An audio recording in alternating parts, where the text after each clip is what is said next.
มาครับผมพี่น้องบรรยากาศดีๆแบบนี้มากินข้าวน้ำกันครับผมแซ่บๆน้ำกันครับกับตำส้มครับผมลาวลวกพักแล้วก็ยัดเข้าปากโอ้โหคำโปมจัดไปครับผมบ่พอใจจัดอีกนิดหน่อย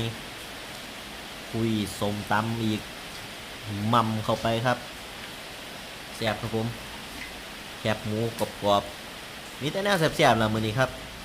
บรรยากาศดีฝนกำลังตกตกลิ้นครับตกปล่อยๆครับผมกับปลาเ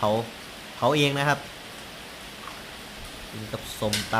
ำเผ็ดๆแซ่บๆครับผม